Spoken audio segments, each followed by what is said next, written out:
Times network ద్వారా గుర్తించబడ్డ India's #1 varicose veins hospital Avis ని సంప్రదించండి. Hi viewers, India's largest digital media network Suman టీవీకి స్వాగతం. ప్రస్తుతం మనతో ఉన్నారు సోషల్ యాక్టివిస్ట్ లావణ్య గుడిలి గారు. సో మన భారతదేశంలో రేపులకి పెట్టింది పేరు అన్నట్టు అయిపోతుంది చూడడానికి. అంటే ప్రతి సంఘటన ఒళ్ళు గొగ్గురు పొడిచేలాగా ఉంటున్నాయి. ఎందుకు ఇలా జరుగుతున్నాయి?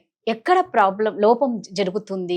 అసలు ఎందుకు ఎవరికి భయం లేకుండా పోతుంది? ఇలాంటి విషయాలన్నీ మనం రీసెంట్ గా చూసుకుంటే కోల్కతా ఇన్సిడెంట్ నిజంగా అది వర్ణనాతీతం.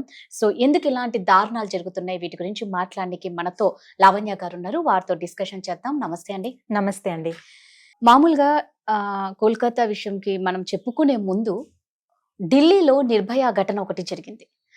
నిర్భయ ఘటన వచ్చేసి కదులుతున్న బస్సులో నిందితులకి బాధితురాలికి తప్ప ఎవ్వరికి తెలియనిది, అర్థం కానిది, వినపడనిది. అందుకే ఆ రోజు ఆ అమ్మాయి బాధ, ఆవేదన వర్ణనాతీతం. బట్ ఈ రోజు కోల్కతాలో జరిగిన ఘటన చూసుకుంటే మాత్రం ఒక పెద్ద గవర్నమెంట్ కాలేజ్లో దట్టు ఎంతో మంది సిబ్బంది ఉంటారు, రోగులు ఉంటారు. అంతకు మించి సెమినార్ క్లాస్లో జరిగింది. అది చేసింది కూడా ఒక పోలీస్ వాలంటీర్. అంటే ఎంత దారుణంగా ఉందంటే దీని గురించి మాట్లాడుకోవడానికి ఎక్కడ ఇంత దారుణాలు జరగడానికి చోటు ఎవరు కల్పిస్తున్నారు? ఎందుకు ఇలాంటి దారుణాలు జరుగుతున్నాయి? బేసిక్ గా మనము కోల్కతా డాక్టర్ ఇష్యూ చూసినప్పుడు ఇప్పుడైతే ప్రజెంట్ ఆడపిల్లల్ని బయటికి పంపించాలి అంటే ఎంత ఎడ్యుకేటెడ్ ఫ్యామిలీస్ అయినా ఆలోచిస్తున్నాయి. సో నేనేం బిలీవ్ చేస్తానంటే prevention is the better than cure అంటాము. మనం జస్టిస్ అంటే పనిష్ చేయాలని అందరం ముందుకు వస్తున్నాము, that is well and good. But ఒక్కరోజు పనిష్మెంట్ కాదు, దానికి ప్రివెన్షన్ ఏంటి, దట్స్ వాట్ మ్యాటర్స్ కదా. ప్రివెన్షన్ అనేది చాలా చాలా ఇంపార్టెంట్. ఒకరోజు కోల్కతా డాక్టర్ జరిగింది, నెక్స్ట్ ముంబై జరగవచ్చు, నెక్స్ట్ హైదరాబాద్ జరగవచ్చు. అంటే ఆ ఇష్యూ వచ్చేంత వరకు మనం కామ్గా కూర్చొని, ఒక ఇష్యూ రైజ్ అయిన తర్వాత అప్పుడే రోడ్ల మీదకి వెళ్తే జస్టిస్ అనేది అది ఒక్క రోజుకి మాత్రమే పరిమితమై ఉంటుంది. సో దీంట్లో చాలా ఫ్యాక్టర్స్ ఇన్వాల్వ్ అయి ఉన్నాయి. ఫ్యామిలీ సిస్టమ్ ఇన్వాల్వ్ అయింది, పొలిటీషియన్స్ ఇన్వాల్వ్ అయి ఉన్నారు, గవర్నమెంట్ ఇన్వాల్వ్ అయింది. అంటే ఒక్కరు పోరాడితే న్యాయం ఎప్పటికీ రాదు. న్యాయం అనడం కంటే కూడా ఇది డే టు డే వర్క్. ఒక్క రోజుతో ఒక్కసారి ఒక మనిషికి న్యాయం వస్తే అయిపోయేది కాదు. విమెన్ సమస్య ఇది, డాక్టర్ సమస్య కాదు, లాయర్ సమస్య కాదు, టీచర్ సమస్య కాదు, మహిళల సమస్య. మహిళల సమస్య అది ప్రతిరోజు ఉంటుంది. చాలా బయటపడట్లేదు, బయటపడ్డాయి మాత్రమే అయిపోతున్నాయి, ప్రొటెస్ట్లు చేస్తున్నారు, మీడియా ఫోకస్ చేస్తున్నాయి. కానీ బయటపడని విషయాలు, చీకట్లోనే ఏమంటారు ఆగిపోయే విషయాలు ఎన్నో ఎన్నో ఉన్నాయి. సో వీటన్నిటికీ సొల్యూషన్ కావాలంటే ఫస్ట్ అసలు రూట్ కాజ్ ఎక్కడని మనం ఆలోచించాలి. That is very important. So governments ఉన్నాయి, పొలిటికల్ లీడర్స్ ఉన్నారు, ఎప్పుడు కూడా ఎజెండాస్ దేశాన్ని బాగు చేస్తామంటారు, కానీ దాంట్లో ఎక్కువ శాతం ఉన్న విమెన్ కి ఎలాంటి సేఫ్టీ ఇస్తున్నాం మనము? వర్క్ ప్లేస్ లో కావచ్చు, ఫ్యామిలీలోనే సొంత వాళ్ళే అత్యాచారం చేసే కేసులు కోకొల్లలుగా ఉన్నాయి. రూరల్, అర్బన్, కార్పొరేట్స్ లో కూడా ఇన్ని ప్లేసెస్ లో ఇలా జరుగుతున్నప్పుడు రూట్ కాజ్ ఏంటి? మైండ్ సెట్ చేంజ్ అనేది రావాలి కదా. అది రావాలంటే ఎక్కడి నుంచి స్టార్ట్ అవుతుంది? ఇన్స్టిట్యూషన్స్ లెవెల్స్ లో మార్పు జరగాలి, ఫ్యామిలీ సిస్టమ్స్ లో మార్పు జరగాలి. జెండర్ సెన్సిటివిటీ అనేది మనం ఎక్కడైనా టీచ్ చేస్తున్నామా పిల్లలకి? ఇన్స్టిట్యూషన్స్ లో చూస్తే రకరకాల టెక్నాలజీస్ టీచ్ చేస్తున్నాము, రకరకాల కొత్త కొత్త స్టార్టప్ సిస్టమ్ ని టీచ్ చేస్తున్నాం, కానీ జెండర్ సెన్సిటివిటీ అనేది టీచ్ చేస్తున్నామా? స్కూల్స్ లోకి వస్తే గుడ్ టచ్ బ్యాడ్ టచ్ పిల్లలకి టీచ్ చేస్తున్నామా? అదేది లేకుండా ఒకేసారి ఇలా జరిగిందని అన్ని మనం రోడ్ల మీదకి వెళ్తే న్యాయం జరగదు. న్యాయం అనేది డే 1 నుంచి, ఇది 365 డేస్ ఇష్యూ, 1 డే ఇష్యూ కాదు. ఇది so and so Kolkata doctor issue కాదు. రేపు ఎక్కడో డాక్టర్ కి జరిగింది, రేపు టీచర్ జరిగితే టీచర్స్ రోడ్స్ మీదకి వస్తారు. కానీ విమెన్ గా కలెక్టివ్ గా మన అందరము, టీనేజర్స్ కానీ, అడల్ట్స్ కానీ, యంగ్ విమెన్ కానీ, వర్కింగ్ ప్రొఫెషనల్స్ కానీ, ఇది మా సమస్య, ఇది ఒక విమెన్ ఎంపవర్మెంట్ కి కావాల్సిన సంబంధించిన సమస్య అని మనం ఆలోచించినప్పుడు దానికి తగ్గట్టుగా మనం స్ట్రాటజీస్ చేసుకొని కలెక్టివ్ గా, ఇది ఒక్క మనిషితో జరిగేది కాదు, కలెక్టివ్ గా ఎఫర్ట్స్ పెడితే డెఫినెట్ గా మనం ఒక 0.001% అయినా మార్పుని డెఫినెట్ గా తీసుకురాగలుగుతాం. నిజంగా మీరు చెప్పింది కరెక్ట్ అండి. ఇది ఒక్కరితో పోయేది కాదు, ప్రతి ఒక్కరి సమస్య. ఒక ఆడపిల్లగా పుట్టిన ప్రతి ఒక్కరి సమస్య ఈరోజు మనం అనుకోవాల్సిందే. అయితే మనం చట్టాల గురించి మాట్లాడుకుంటే, నిర్భయాది జరిగినప్పుడు, నిర్భయ చట్టం ఒకటి పెట్టినప్పుడు కొంచెం ఎక్కడో ఆడవాళ్ళకి ఒక ధైర్యం అన్నట్టు ఆ టైంలో అనిపించింది. కానీ ఇదే నిర్భయ చట్టం పెట్టిన తరువాత జరిగిన రేపులు కానీ, మర్డర్లు కానీ వర్ణనాతీతం, అసలు కౌంట్లెస్ అన్నమాట. అంటే ఆ నిర్భయ చట్టం పెట్టినా కూడా అవి చట్టాలు అనేది ఎలా అయిపోయిందంటే ప్రజల దృష్టిలో జస్ట్ నామకే వాస్తే, పేరుకే మనకి ఇన్ని చట్టాలు ఉన్నాయి, ఏవి అమలులో లేవు అని చాలా మంది భావిస్తూ ఉన్నారు. నిర్భయ చట్టం వచ్చినప్పుడు నిజంగా కొంచెం ఊరట వచ్చిందని అనుకున్నాం, కానీ అంతకన్నా దారుణాలు జరుగుతున్నాయి. ఎక్కడ దీనికి ఫుల్ స్టాప్ అవ్వట్లేదు. ఇందుకు చట్టాల విషయంలో మాట్లాడుకున్నా కూడా మనది కూడా సౌదీ అరేబియా లాంటి సిస్టమ్ మనది ఇండియాలో ఉంటే బెటర్ ఏమో అని చాలా మంది అభిప్రాయం. అసలు అమలు పరచలేని చట్టాలు ఉన్నప్పుడు ప్రాణం లేని శవంతోనే సమానం. చట్టాన్ని తీసుకొచ్చారు కానీ దాన్ని ఇంప్లిమెంట్ చేస్తున్నామా? నిర్భయ, ఇప్పుడు నిర్భయ 2.0 అని ఫ్యాన్సీ ట్యాగ్ లైన్స్ వేస్తున్నాం, కానీ ఒక చట్టం వచ్చినప్పుడు దాంట్లో అమెండ్మెంట్స్ ఏమున్నాయి, ప్రోటోకాల్ ఏముంది. ఇప్పుడు ప్రతి వర్క్ ప్లేస్ లో కూడా వీళ్ళకి సేఫ్టీ కొన్ని అమెండ్మెంట్స్ ఉంటాయి, కొంచెం ప్రోటోకాల్ ఉంటుంది. ఇప్పుడు ఏదైనా ఒక హరాస్మెంట్ జరిగితే ఫాస్ట్ ట్రాక్ కోర్ట్స్ నుంచి మనం జస్టిస్ అనేది తీసుకోవచ్చు. అసలు అలాంటి సిస్టమ్ ఉందని జనాలకు తెలుసా? ఫాస్ట్ ట్రాక్ కోర్ట్స్ అనేవి ముందుకు వస్తున్నాయా? ఈ న్యాయవాదులు వాదించే వాళ్ళు కూడా వాళ్ళు ముందుకు వచ్చి ఇలాంటి చిన్న చిన్న వాటి చాలా మంది అబ్యూస్ జరగగానే చాలా మంది బయటికి రావడానికి ఫస్ట్ అభ్యంతర పడతారు, మా పరువు పోతుందేమో మీడియాకి ఎక్కితే అని. ట్రెడిషనల్ ఫ్యామిలీస్ లో మాత్రం ఇదే జరుగుతుంది. ఎంత పెద్ద అన్యాయం జరిగినా మహిళలకి ఎక్స్పెషల్లీ జరిగితే నా కూతురు పేరు బయటపడితే బాగోదు, మీడియాకి ఎక్కితే బాగోదు అనుకుంటాం, కానీ నీ కూతురు పేరు గురించి ఆలోచిస్తున్నాం, కానీ నీ కూతురు లాంటి 100 మంది అమ్మాయిలకి సేమ్ నష్టం జరుగుతుంది, అలాంటి అత్యాచారాలు జరుగుతున్నాయి. మీరు సైలెంట్ గా ఉండడం వల్ల ఆ సమస్య అక్కడే పాతుకుపోతుంది కానీ బయటికి రావట్లేదు. సో ఫాస్ట్ ట్రాక్ కోర్ట్స్ అనే సిస్టమ్ ని, ఆల్రెడీ సిస్టమ్ ఉంది, ఇంప్లిమెంట్ అవ్వట్లేదు. ఓకే, వర్క్ ప్లేస్ లో విమెన్ కి ఒక ఇంటర్నల్ కమిటీస్ ఉంటాయి, హెల్ప్ లైన్స్ ఉంటాయి. ఇప్పుడు షీ టీమ్స్ అని so and so help lines ఉన్నాయి, కానీ ఎంతవరకు ఎఫెక్టివ్ గా పనిచేస్తున్నాయి? కరెక్ట్. ఎంతవరకు ఒక విక్టిమ్ వాళ్ళకి కాల్ చేస్తే విత్ ఇన్ 24 hours లో ఎలాంటి న్యాయం జరుగుతుంది వాళ్ళకి? ఎందుకంటే విక్టిమ్ కి జస్ట్ న్యాయం జరిగితే సరిపోదు, వాళ్ళకి సైకలాజికల్ సపోర్ట్ కావాలి. అంత ట్రామా గుండా వాళ్ళు వెళ్ళినప్పుడు, అంత మెంటల్ ఫిజికల్ టార్చర్ గుండా వెళ్ళినప్పుడు వాళ్ళకి ఒక సైకలాజికల్ సపోర్ట్ కావాలి, లీగల్ సపోర్ట్ కావాలి. లీగల్ అంటే ఊరికి పోలీస్ స్టేషన్కి వెళ్తే ఎవరికి న్యాయం జరగదు. ఎలాంటి లాస్ ఉన్నాయి ఇవన్నీ కూడా ప్రతి వర్క్ ప్లేస్ లో ఒక కరికులం అనేది తీసుకురావాలి. అది గవర్నమెంట్ వర్క్ ప్లేస్ లో కావచ్చు, ప్రైవేట్ వర్క్ ప్లేస్ లో కావచ్చు. దానివల్ల ఏమవుతుందంటే మెన్ కూడా ఎవరైతే వర్క్ చేస్తున్నారో మెన్ వాళ్ళకి నిజంగా ఒక అమ్మాయితో చెడుగా ప్రవర్తించాలనే థాట్ వచ్చినప్పుడు ఈ సో అండ్ సో ప్రోటోకాల్స్ ఉన్నాయి, సో అండ్ సో లాస్ ఉన్నాయి, ఇంత స్ట్రిక్ట్ గా ఇంప్లిమెంట్ చేస్తున్నారు కాబట్టి నేను రేపు ఏమైనా తప్పు చేస్తే, తప్పుగా బిహేవ్ చేస్తే ఇలాంటి లాస్ కి నేను అమెండ్ అయి ఉండాల్సి వస్తుంది, వీటి వల్ల నాకు శిక్ష పడే ప్రాబ్లం ఉంది అని తెలిసినప్పుడు వాళ్ళు ప్రాబ్లమ్ క్రియేట్ చేయడానికి వెనకడిగేస్తారు. ప్రివెన్షన్ ఎక్కడ స్టార్ట్ అవుతుంది?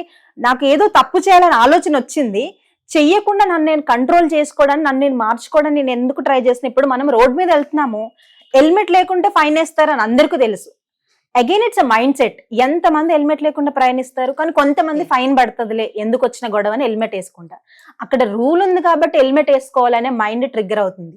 సో ఇక్కడ మనకి ఏం రూల్ ఉంది, ఏం ప్రోటోకాల్ ఉంది, ఏం లేదు. కాబట్టి విచ్చలవిడిగా మెన్ లో కూడా మంచి వాళ్ళు ఉన్నారు, వాళ్ళని అప్రిషియేట్ చేద్దాం, కానీ ఎక్కువ శాతము విమెన్ మహిళలు బలవుతున్నారు. వీటన్నిటికీ చాలా రకాల రీజన్స్ ఉన్నాయి. మనం ఒక్కొక్కటిగా రూట్ కాజ్ ని పరిశీలించి దాని మీద పని చేయడం స్టార్ట్ చేస్తే మనం కావాల్సిన మార్పు అనేది ఈ రోజు రాకపోవచ్చు, కానీ ఒక్కొక్క రోజుగా కొంతైనా ఇవాల్యుయేషన్ అనేది డెఫినెట్ గా చూస్తాం. ఇందాక మనం మాట్లాడుకున్నప్పుడు రేపులు అనేది నిజంగా మన ఇండియాలో వయసుతో సంబంధం లేకుండా అయిపోతుంది. మంత్స్ బేబీ నుంచి ముసలి వయసు వరకు, ఆఖరికి ఇక కొన్ని చోట్ల చనిపోయిన శవాలను కూడా చేసిన వాళ్ళు ఉన్నారు. అంటే ఇంత దారుణాలు ఎందుకు జరుగుతున్నాయా, ఎక్కడ ఇది వీళ్ళకి ఇలాంటి దరిద్రపు థాట్స్ వస్తున్నాయా అనేది అంతు పట్టకుండా అయిపోతుంది. ఈ రోజు ఒకటి విన్నాము అంటే రేపు దానికి మించి అవాక్ అయ్యేలా, షాక్ అయ్యేలాగా వస్తున్నాయి ఇక్కడ న్యూస్ అనమాట. సో అంటే మీరు అన్నారు ఇందాక, ప్రతి ఇంట్లో ప్రతి పిల్లలకి చెప్పాలి మనము. ఇందాక మీరు అన్న జెండర్ సెన్సిటివిటీ, గుడ్ టచ్ కానీ బ్యాడ్ టచ్ కానీ అనేది అన్నారు కదా. సో దీన్ని కూడా ప్రతి స్కూల్లో ఒక సబ్జెక్ట్ గా పెట్టడం బెటర్ ఏమో అని నా ఫీలింగ్. 100% అండి, దట్ ఈస్ వాట్ మ్యాటర్స్. 100%. ఇప్పుడు education institutions, education ministry, state, central లెవెల్లో వాళ్ళు కూర్చొని ఆలోచించాలి విషయాన్ని. గుడ్ టచ్ బ్యాడ్ టచ్ గురించి చిన్నపిల్లలకి, టీనేజర్స్ కి వస్తే సెక్స్ ఎడ్యుకేషన్ గురించి. చాలా మంది సెక్స్ ఎడ్యుకేషన్ అనగానే తప్పు వర్డ్ ఏమో అట్లా అనుకుంటారు, కానీ సెక్స్ ఎడ్యుకేషన్ అంటే ఏదో తప్పు కాదు, దానికి సంబంధించి చాలా రకాల విషయాలు పిల్లలకి చెప్పాలి. ఇప్పుడు ఒక అబ్బాయి ఉన్నాడు అనుకుందాము, ఒక హైపోథెటికల్ సిచ్యువేషన్, ఆ అబ్బాయి అక్క రేప్ చేయబడితే అబ్బాయి యొక్క మెంటల్ సిచ్యువేషన్ ఎలా ఉంటే, నా అక్కకి అన్యాయం జరిగిందని ఎవరినైనా చంపడానికైనా వెళ్తాడు. అదే అబ్బాయి వేరొక అమ్మాయిని రేప్ చేశాడు అనుకుందాం, Hmm. నీ అక్కకు జరిగితే ఒక న్యాయమో, వేరే అమ్మాయిని ఒకలా చూస్తున్నావు అంటే డిఫరెన్స్ ఏంటి? నీ అక్కైన ఒక అమ్మాయే, బయట నువ్వు చెడు చూపుతో చూసే ఒక అమ్మాయి అయినా కూడా సేమ్ జెండర్, సేమ్ సిచ్యువేషన్. మీ అక్కని ఎలా పెంచుతున్నారో బయట కూడా ఆ అమ్మాయిని వాళ్ళ తల్లిదండ్రులు అదే ప్రేమతో అదే ఆశలతో పెంచుతారు. కాబట్టి జెండర్ సెన్సిటివిటీ, జెండర్ ఈక్వాలిటీ అంటాము. ఓకే, ఈ లింగ భేదాలు లేకుండా ఎందుకంటే మన భారతదేశంలో 50% కంటే ఎక్కువ మంది యువత ఉన్నారు. ఓకే, యువతలో మెన్ కూడా ఎక్కువ శాతం మనకి ఇండియాలో ఆక్యుపై చేస్తున్నారు. సో ఇలాంటి మెన్ ఎంతసేపు కూడా మార్కుల కోసం మనం ఫోర్స్ చేస్తున్నాము కానీ ఒక విలువలు, కుటుంబ విలువల గురించి ఏమైనా చెప్తున్నామా? ఇంట్లో పేరెంట్స్ కి టైం ఉండదు చెప్పడానికి, ఎడ్యుకేషన్ కి వెళ్తే ఎంతసేపు మార్కులను రుద్దడమే, జాబ్ లోకి వెళ్తే టార్గెట్స్ అని.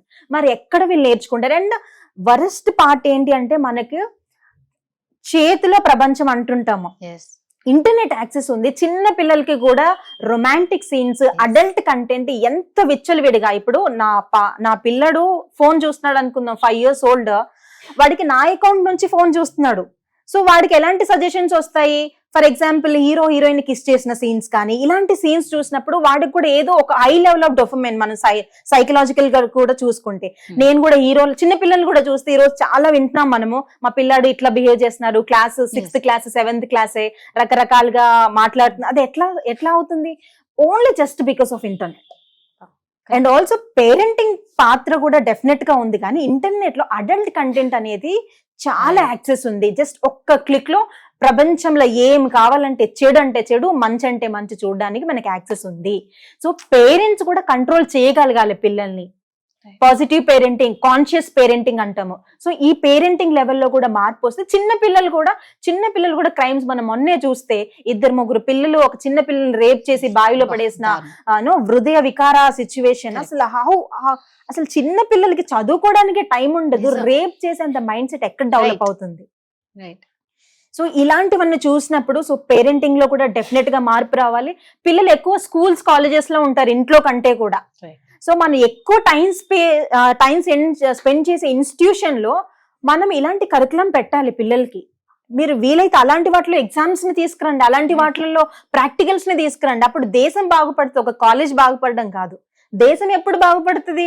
ఇండివిజువల్స్ గా మనం కలెక్టివ్ గా మనం చేరి ఒక్కొక్కరి మానసిక అభివృద్ధి, ఒక్కొక్కరి లీగల్ గా ప్రొటెక్షన్, సేఫ్టీ, ఇవన్నీ ప్రతి జెండర్ కి. మెన్ కూడా హరాస్ అయ్యే వాళ్ళు, మనం ఇక్కడ టాపిక్ తీసుకుంటే మెన్ కూడా హరాస్మెంట్ కి గురయ్యే వాళ్ళు చాలా మంది ఉన్నారు, బయట పడని వాళ్ళు. So it's a gender issue. Women ఎక్కువ పార్ట్ ఉంటే జెండర్ అంటే ఆల్ జెండర్స్ కూడా కొంచెం పార్ట్ డెఫినెట్ గా ఉంది. So gender sensitivity, sex education, good touch, bad touch, mental health issues, ఇవి మన సొసైటీకి కావాల్సిన టీచింగ్స్. వర్క్ ప్లేస్ లో, స్కూల్స్ లో, కాలేజెస్ లో, ఎడ్యుకేషన్ ఇన్స్టిట్యూషన్స్ లో ఇలాంటి ఎడ్యుకేషన్ రీఫార్మ్స్ ని తీసుకురండి. డెఫినెట్ గా మార్పు అనేది స్టార్ట్ అవుతుంది. సూపర్. మనం సబ్జెక్ట్స్ మీద ఎంత కాన్సన్ట్రేషన్ పెడతామో, అసలు సబ్జెక్ట్ చదవాలి అంటే ఫస్ట్ దీంట్లో మనం చక్కటి వాతావరణం, మన భారతదేశంలో ఇలాంటివి జరగకూడదు అంటే ఖచ్చితంగా వీటికి సంబంధించిన క్లాసెస్, దాని ఒక సబ్జెక్ట్ గా ఖచ్చితంగా ప్రతి స్కూల్లో పెట్టడం అనేది ఒకటి స్టార్ట్ చేస్తే బెటర్. ఎనీహౌ అండి, మనమైతే కోల్కతా అమ్మాయికి న్యాయం జరగాలి అనేసి, ఎవ్వరు ఎలాంటి ఎంత పెద్దవాళ్ళైనా సరే వాళ్ళకు ఖచ్చితంగా శిక్ష పడితేనే అమ్మాయి ఆత్మ శాంతిస్తుందని మనం కోరుకుంటాం. థ్యాంక్ యూ థ్యాంక్ యూ అండి.